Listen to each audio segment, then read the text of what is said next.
Joe, September 5th, 2015. Another great show here at the O-Arena. Absolutely, PK. My legions of fans here cheering me on as I'm calling the matches. All these people coming from all over North Georgia to come see me, PK.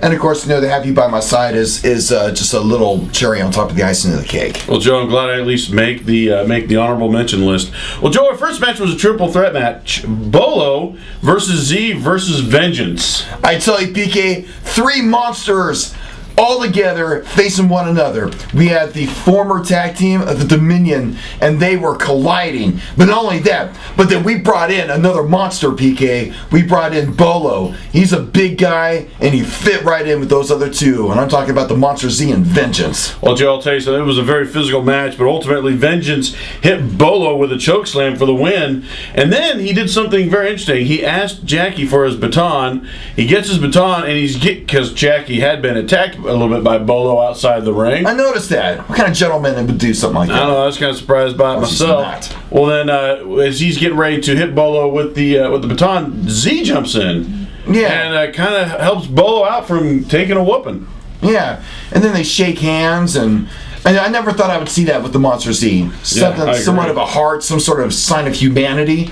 Maybe we'll see some sort of connection with him and Bolo in the future. I don't know. But remember that when Vengeance was going back up the ramp, he said this isn't over. So we know that we're going to see the Monster Z and Vengeance square off again sometime soon. Yeah, Joe, I'm telling you, it's far from over as far as I'm concerned, based on what we see. Absolutely. Well, then we had the Twins of Terror, Scorn and Gemini, versus Taco and the return of Wasabi from the land of the rising sun. Yeah, Japan people. Well, it's funny because Taco he was with the chin lock, and then Wasabi was with a Snell lock, and Scorn wound up tapping. So the team of Taco and Wasabi, they won. They won because it was an illegal move. They double teamed Scorn, and that's the only way they could have got their victory. PK was by double teaming. They cheated, and I think the ref was bought. I don't think the ref was bought, Joe. I just want to borrow one of your terms. I think they were enhancing their victory by using a little tag team teamwork. No, and I'll tell you another thing. I'm gonna call that ref into my office. We're gonna have a little chat. Joe, is your office the third urinal or the fourth bathroom stall? What? Do I look like the fonts to you from Happy Days? Definitely not. No. Well, then we had Jake Hughes. He calls out Johnny Walker. They wound up having a match a little bit later, and we'll cover that. Absolutely. Well, then Jimmy Lee versus Kit Bryson for the Generations Championship. PK, I've said it before, and I'll say it again. We are in the new golden era of the OSWA, and you want to know why, PK? Because the Bad Boys Club, they are collecting the gold. Kit Bryson, our Generations Champion, and he came out to the ring accompanied by the Ultimate Champion, Jackson Carter, to watch Kit Bryson take on and defeat the challenger, PK. Well, not only did he come to take on and watch, but he also came to assist Kit Bryson with the victory because he slid the Generations Champion belt to him. And then when the ref was distracted by Percival Tobias Benson III Esquire, the their greatest lawyer to ever grace the face he winds up, Kit Bryson winds up hitting Jimmy Lee with that Generations title, winds up keeping his title when he gets the pin. And like you say, enhancing the victory at the last match, I call that a loser's limp. Let's just face it, that Kit Bryson was clearly the better man tonight and every night. Well, Joe, then we had two matches that had similar outcomes. Basically, 4 tag teams involved. There was the Keith Cage representing Deadly Instincts. That's right. We had Patrick Samuels representing Royal. The Royal. Adrian Phillips was Improved Wrestler of 2014 representing Crazy Fresh. And Chad Silva representing Completely Awesome. And basically, in this fatal 4-way match, if you won, your tag team gets to go against the other tag team from the next match for the #1 contender slot. That's right, PK. And I'll tell you something, it was a very interesting match, but ultimately, Adrian Phillips, most improved wrestler of 2014. Oh, PK, will you stop rubbing that in my face, PK? He winds up rolling Chad Silva into a small package for the win. Yeah, well, I'll tell you something, PK. It was a very lucky win. And you know as much as I do that Patrick I know a lot more than you do. No, I'm just Documented fact. We took Stop it, PK. I'm saying Patrick Samuels, he was the fighter in that match tonight. He performed the best in that match. I wish he got the victory, but he didn't. But mark my words that the Royal will hold the titles one day. Well, Joe, then in the next match, we had Marcus Adams from Royal. The Royal. Jamar Anderson from Deadly Instincts. That's right. Zach Daniels from Completely Awesome. And our corporate champion, Curtis Coleman, representing Crazy Fresh. Yeah. Once again, it was a fatal 4-way match.